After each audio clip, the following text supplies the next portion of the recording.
یہ کہانی کسی ہیرو کی نہیں ہے، یہ کہانی کسی جنگ کی بھی نہیں ہے۔ یہ کہانی اس دن کی ہے جس دن لوگ سانس تو لیتے ہیں مگر زندہ رہنے کی امید چھوڑ دیتے ہیں۔ یہاں بچے بڑے ہونے سے پہلے سیکھ لیتے ہیں کہ خاموشی کیسے اختیار کرنا ہے۔ یہاں سوال پوچھنا جرم ہے اور انکار کرنا موت۔ یہاں لوگ غربت کی زندگی گزارتے ہیں اور ایک دن ایسا آتا ہے کہ جب اس دن کسی ایک کا نام پکارا جاتا ہے اور جس کا نام پکارا جاتا ہے اس کی زندگی اس کی نہیں رہتی۔ اسی جگہ نارین نامی لڑکی اپنی بہن اور اپنی ماں کے ساتھ رہتی ہے۔ اس کا خواب ہوتا ہے کہ وہ اپنے لوگوں کو اس غربت سے نکالے، اور پھر وہ وقت آ جاتا ہے جب دارالحکومت ہر سال ایک کھیل کھلواتا ہے اور اس کھیل کا نام ایرینا ہوتا ہے۔ یہ کھیل حقیقت میں کھیل نہیں بلکہ ایک پیغام ہے تاکہ دارالحکومت میں کوئی بغاوت کا خواب نہ دیکھے۔ اس موت کے کھیل کی تیاریاں بہت زور و شور سے جاری ہوتی ہیں۔ پھر وہ دن آن پہنچتا ہے جسے سلیکشن ڈے کہا جاتا ہے۔ سارے لوگ ایک میدان میں جمع ہونا شروع ہو جاتے ہیں۔ ان کے چہروں پہ خوف اور پریشانی صاف نظر آ رہی ہوتی ہے۔ فضا میں ڈرونز اڑ رہے ہوتے ہیں اور دارالحکومت کے نمائندے مسکرا رہے ہوتے ہیں بڑی بڑی اسکرینوں پر۔ اور پھر نام نکالنے کا مرحلہ آ پہنچتا ہے، اور قرعے میں جس کا نام نکلتا ہے وہ کوئی اور نہیں، نارین کی بہن ہوتی ہے۔ نارین یہ دیکھ کر بہت پریشان ہو جاتی ہے، اور پھر نارین اچانک سے ایک فیصلہ کرتی ہے۔ وہ خود کو سامنے پیش کر دیتی ہے کہ میں سلیکشن میں جاؤں گی۔ وہ اپنی بہن کو سمجھاتی ہے کہ تم ابھی چھوٹی ہو، تمہاری جگہ میں جاؤں گی، اور اچانک سے وہ باہر نکل کے آ جاتی ہے۔ اور نارین اس احساس کے ساتھ آگے بڑھتی ہے کہ اس کی زندگی اب اس کی زندگی نہیں رہی، اور پھر وہ سب کے سامنے آ کے کہتی ہے کہ میں تیار ہوں۔ دارالحکومت کے لوگ اس کو اسٹیج پہ لے کے جاتے ہیں، اور وہ آخری دفعہ اپنے لوگوں کو دیکھتی ہے جن کے لیے وہ قربانی دینے کے لیے تیار تھی۔ اور پھر دوسری پرچی نکالنے کا مرحلہ آن پہنچتا ہے اور نام کال کیا جاتا ہے۔ لوگ ادھر ادھر دیکھنا شروع ہو جاتے ہیں، تو ایک لڑکا جس کا نام ایڈم ہوتا ہے وہ سلیکشن میں آ جاتا ہے۔ نارین ایک نظر ایڈم کی طرف دیکھتی ہے، پھر ان دونوں کا تعارف کرایا جاتا ہے، اور تعارف کرانے کے بعد ان کو اندر کی طرف لے جایا جاتا ہے۔ اندر نارین کی فیملی نارین سے ملنے آتی ہے، بہت ہی افسردہ ہوتی ہے۔ چھوٹی بہن رونا شروع ہو جاتی ہے اور ماں جو ہے وہ دلاسا دیتی ہے، بٹ نارین اس وقت بہت مضبوط اور خود اعتماد نظر آ رہی ہوتی ہے۔ دارالحکومت تک کا سفر ایک شیشے کے پنجرے جیسا ہوتا ہے۔ آرام دہ ٹرین، قیمتی کھانے اور ایسے لوگ جو درد کو تفریح سمجھتے ہوں۔ دراصل دارالحکومت میں جو گیم کھیلا جاتا ہے اس میں دشمن ایک دوسرے کے سامنے نہیں ہوتے۔ اصل دشمن دارالحکومت کا وہ نظام ہوتا ہے جو انہیں ایک دوسرے کے سامنے کھڑا کرتا ہے۔ دارالحکومت پہنچتے ہی لوگوں کا رش اتنا ہوتا ہے کہ لوگ ان کو ایسے دیکھ رہے ہوتے ہیں کہ جیسے یہ دونوں کسی اور دنیا کی مخلوق ہوں، لیکن کسی کو یہ نہیں پتا ہوتا کہ آگے کیا ہونے والا ہے۔ دارالحکومت میں اس کھیل کو ایک تہوار کی طرح منایا جاتا ہے۔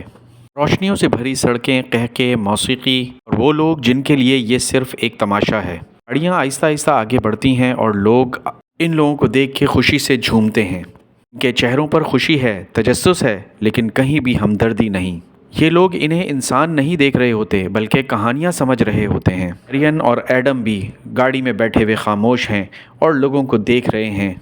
نارین کی تصویر، ایڈم کی تصویر نظر آتی ہے، یہ دونوں ہاتھ اٹھاتے ہیں اور لوگ تماشائی جھوم جاتے ہیں، جھوم اٹھتے ہیں ان دونوں کو دیکھ کے کہ آنے والے وقت میں یہ دونوں اس مقابلے میں شریک ہونے جا رہے ہیں، لیکن کسی کو نہیں پتا ہوتا کہ آگے کیا ہونے والا ہے۔ واروں کو ایک دفعہ پھر بند دروازے کے پیچھے لے جایا جاتا ہے، اور اب اصل امتحان کی گھڑی آ پہنچتی ہے۔ کمرے بدلتے ہیں، دروازے بند ہوتے ہیں اور تیاری شروع ہو جاتی ہے۔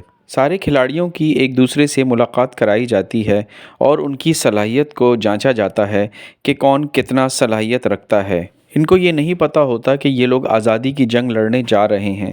دارالحکومت کے لوگ بھی ان لوگوں کو دیکھ رہے ہوتے ہیں اور محظوظ ہو رہے ہوتے ہیں، اور پھر مقابلہ شروع ہو جاتا ہے۔ ان سب کو ایک جہاز میں بٹھا دیا جاتا ہے اور سب ایک دوسرے کو دیکھ رہے ہوتے ہیں کہ کب مقابلہ شروع ہوگا اور کون جیتے گا، کس کی موت ہوگی۔ دارالحکومت کے کنٹرول روم میں بیٹھے بہت سارے لوگ ان کی حرکات کو دیکھ رہے ہوتے ہیں۔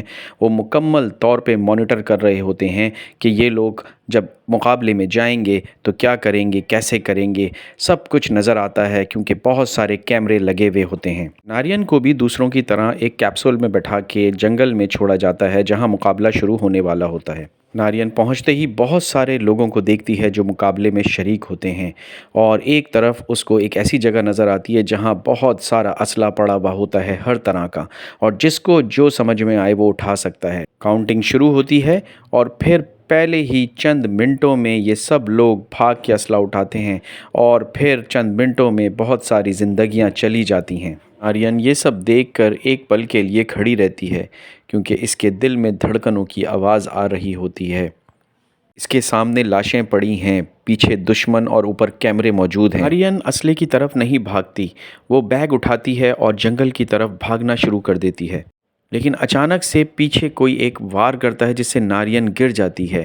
نارین جیسے ہی گرتی ہے اس کے اوپر ایک حملہ آور حملہ کرنے آتا ہے اور پیچھے سے ایک چاقو آتا ہے اور اس حملہ آور کو مار دیتا ہے۔ نارین دیکھتی ہے اور پھر دوسرا چاقو، نارین اپنے آپ کو بچاتی ہے۔ جنگل میں داخل ہوتے ہی فضا بدل جاتی ہے اور روشنی کم ہو جاتی ہے۔ ہر پتا، ہر شاخ ایک سوال بن جاتا ہے، اور نارین کو احساس ہونا شروع ہو جاتا ہے کہ یہ کھیل کتنا بے رحم ہے۔ یہاں مرنے والا کوئی اجنبی نہیں بلکہ وہ لوگ ہیں جن کے ساتھ اس نے ٹریننگ کی۔ وقت گزرتا ہے، بھوک لگتی ہے، پیاس لگتی ہے، لیکن سب سے زیادہ نارین کو ڈر اور خوف لگتا ہے۔ وہ بیگ کھولتی ہے اور بیگ میں موجود چیزوں کا جائزہ لیتی ہے۔ اس کو بیگ میں کوئی بھی ایسی چیز نظر نہیں آتی جس سے وہ مقابلہ کر سکے۔ دارالحکومت کے لوگ اس خون کے کھیل کو دیکھ کر محظوظ ہو رہے ہوتے ہیں۔ نارین رکتی ہے، بیٹھتی ہے اور پھر اپنے زخم کو دیکھتی ہے جو اسے لگے ہوئے ہوتے ہیں۔ درد سے اس کی چیخ نکل جاتی ہے۔ یہی چیخ سن کر کچھ لوگ اس کی طرف متوجہ ہو جاتے ہیں۔ وہ درخت پر چڑھنے کی کوشش کرتی ہے اور درخت پر چڑھنا شروع کر دیتی ہے۔ کچھ لوگ اس کے پیچھے آنا شروع ہو جاتے ہیں۔ یہ سب لوگ نارین کو پہلے مارنا چاہتے ہیں، اور انہی میں ایڈم بھی ہوتا ہے۔ ایک لمحے کے لیے ایڈم سوچتا ہے کہ نارین کو کیسے بچایا جائے۔ مقابلے میں شریک لوگ اتنے ظالم نظر آتے ہیں کہ ان کا مقصد صرف نارین کو مارنا ہوتا ہے۔ ایک لڑکا نارین تک پہنچنے کی کوشش کرتا ہے اور درخت پر چڑھنا شروع کرتا ہے، لیکن اچانک ہی درخت کی ڈنڈی ٹوٹ جاتی ہے اور وہ نیچے آ گرتا ہے۔ ایڈم نارین کو بچاتے ہوئے لوگوں سے کہتا ہے کہ یہاں ٹائم ضائع کرنا بیکار ہے، یہاں سے آگے کی طرف چلتے ہیں۔ ایک نظر نارین کو دیکھنے کے بعد ایڈم اور وہ سب وہاں سے چلے جاتے ہیں۔ نارین سکون کا سانس لیتی ہے۔ نارین کے زخم میں تکلیف شروع ہو جاتی ہے، وہ اپنے زخم کو لے کے بیٹھ جاتی ہے۔ دارالحکومت کے لوگ یہ سب کچھ اسکرین پر دیکھ رہے ہوتے ہیں، کچھ لوگ افسوس کر رہے ہوتے ہیں اور کچھ خوش ہو رہے ہوتے ہیں۔ آہستہ آہستہ نارین عادی ہوتی جاتی ہے اور اس کو کھیل سمجھ میں آ جاتا ہے کہ اگر اس کو زندہ رہنا ہے تو اس ظلم کے خلاف لڑنا پڑے گا، اور اب نارین اندر سے مضبوط ہو چکی ہوتی ہے اور ان سب کا مقابلہ کرنے کے لیے تیار ہوتی ہے۔ اچانک نارین اوپر کی طرف چڑھنا شروع کرتی ہے۔ درخت پر اس کو ایک شہد کا چھتا نظر آتا ہے جو کہ بہت بڑا ہوتا ہے، اور اس کے نیچے جو ہے وہ لوگ سو رہے ہوتے ہیں جو اس کو مارنے کے لیے آئے تھے۔ نارین اس شہد کے چھتے کو کاٹتی ہے، ٹہنی ٹوٹتی ہے، شہد کا چھتا نیچے گر جاتا ہے۔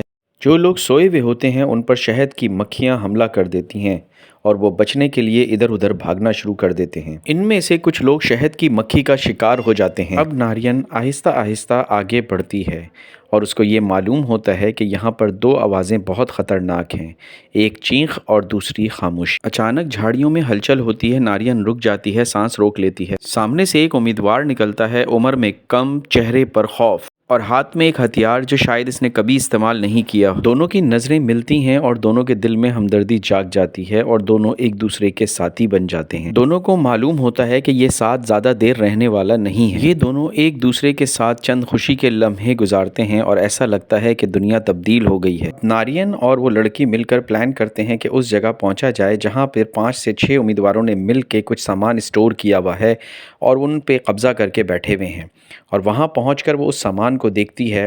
پھلوں کی عجیب سی تھیلیاں دیکھ کر اسے شک محسوس ہوتا ہے، اور پھر وہ تیر نکال کے جیسے ہی ان فروٹ کی تھیلی پہ تیر چلاتی ہے، ایک بلاسٹ ہوتا ہے اور سارا سامان جل جاتا ہے۔ نارین اپنے مقصد میں کامیاب ہو چکی ہوتی ہے۔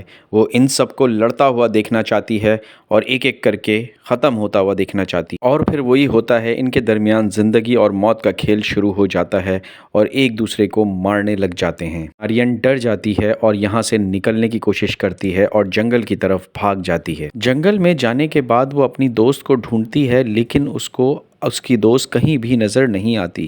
وہ پریشان ہو جاتی ہے۔ اچانک سے ایک آواز سنائی دیتی ہے اور وہ اس آواز کی طرف متوجہ ہوتی ہے اور اس کی طرف بڑھتی ہے، لیکن اسے اچانک ہی کچھ ایسا محسوس ہوتا ہے کہ کچھ غلط ہوا ہے، اور پھر اس کی نظر اپنی دوست پر پڑتی ہے جو ایک جال میں پھنسی ہوئی ہوتی ہے۔ وہ جلدی سے جال کی رسی کاٹتی ہے، جال سے آزاد کرواتی ہے، لیکن اچانک سے پیچھے سے ایک امیدوار نظر آتا ہے جو نارین پر حملہ کر دیتا ہے۔ نارین اس حملے سے بچ جاتی ہے، لیکن پھر کچھ ایسا ہوتا ہے کہ نارین کی دوست اس حملے کی زد میں آ جاتی ہے اور وہ گر جاتی ہے اور نارین اس کو تھام لیتی ہے۔ نارین بہت پریشان نظر آ رہی ہوتی ہے کیونکہ اس کا ایک ساتھی اس جنگل کا چلا جاتا ہے۔ وہ بہت پریشان ہوتی ہے، کبھی وہ اپنی دوست کی طرف دیکھتی ہے، کبھی دوست اس کی طرف دیکھتی ہے، اور پھر وہ چھوٹی امیدوار اس کی دوست اس کو چھوڑ کر چلی جاتی ہے۔ نارین بہت روتی ہے، پریشان ہوتی ہے، لیکن کچھ نہیں کر سکتی۔ نارین کیمرے کی طرف دیکھتی ہے اور اپنے ڈسٹرکٹ کے لوگوں کو ہاتھ ہلا کر جواب دیتی ہے۔ اسی اثنا میں ڈسٹرکٹ کے لوگ بھی ہاتھ ہلا کر اس کو بتاتے ہیں کہ ہم تمہارے ساتھ ہیں۔ اچانک ہی کچھ فاصلے پر نارین کو کچھ خون نظر آتا ہے۔ جب وہ اس کا پیچھا کرتی ہے تو دیکھتی ہے کہ وہاں پہ ایڈم ہوتا ہے، جس کو بہت بری طریقے سے مارا ہوا ہوتا ہے۔ ایڈم کا زخم بہت گہرا ہوتا ہے۔ نارین کو خوشی یہ ہوتی ہے کہ ایڈم اس کے ساتھ ہے، جو کہ اس کے اپنے ہی ڈسٹرکٹ کا ہے۔ نارین ایڈم کو گیم اوور کی طرف جانے کو کہتی ہے، جہاں پہ ایک جہاز تیار کھڑا ہوتا ہے جو کہ دارالحکومت کا ہوتا ہے۔ یہ دونوں جہاز کی طرف جانا شروع کرتے ہیں۔ ایڈم کا زخم بہت گہرا ہوتا ہے۔ جہاز پر پہنچنے کے بعد اچانک سے ایک امیدوار نظر آتا ہے جو نارین پر حملہ کر دیتا ہے اور ایڈم کو پکڑ لیتا ہے۔ نارین تیر سے اس کو نشانہ بنانے کی کوشش کرتی ہے، لیکن ایڈم کا چہرہ سامنے ہوتا ہے، اور پھر اچانک کچھ ایسا ہوتا ہے کہ نارین ایک تیر لگاتی ہے اور وہ اس امیدوار کے ہاتھ پہ لگتا ہے اور وہ امیدوار گر جاتا ہے۔ اسی اثنا میں ایڈم اس کو دھکا دے کے نیچے پھینک دیتا ہے اور وہ نیچے گر جاتا ہے اور مر جاتا ہے، اور پھر یہ دونوں دارالحکومت کی طرف دیکھ کر یہ بتاتے ہیں کہ ہم تمہارے کھیل کا حصہ بننے سے انکار کرتے ہیں۔ اگر ہم دونوں کو ایک دوسرے کو مارنا ہے تو ہم دونوں مرنا زیادہ بہتر سمجھیں گے۔ یہ لمحہ دارالحکومت کے لیے بہت خطرناک تھا، کیونکہ اگر دونوں مر جاتے تو دارالحکومت کا جو کھیل ہے ہنگر گیم، اس میں کوئی فاتح نہ رہتا۔ یہی وجہ تھی کہ دونوں کو فاتح قرار دے دیا جاتا ہے۔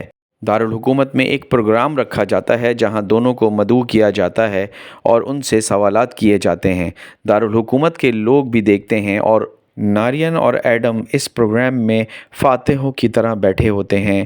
پھر نارین کو جیت کا تاج پہنایا جاتا ہے۔ یہ جیت دیکھنے کے لیے دارالحکومت کے لوگ تو آئے ہی ہوتے ہیں، اس کے ساتھ نارین کے اپنے ڈسٹرکٹ کے لوگ بھی موجود ہوتے ہیں اور وہ اس تقریب کو بہت خوشی سے دیکھ رہے ہوتے ہیں۔ ہنگر گیم کا یہ اختتام ہمیں یہ سکھاتا ہے کہ انقلاب ہمیشہ ہتھیار سے شروع نہیں ہوتا، کبھی کبھی ایک انسان کا انکار ہی کافی ہوتا ہے۔ نارین ایک فاتح نہیں بنی، بلکہ اس نے پورے نظام کو ہلا کر رکھ دیا اور اس کے قانون کو بدل دیا۔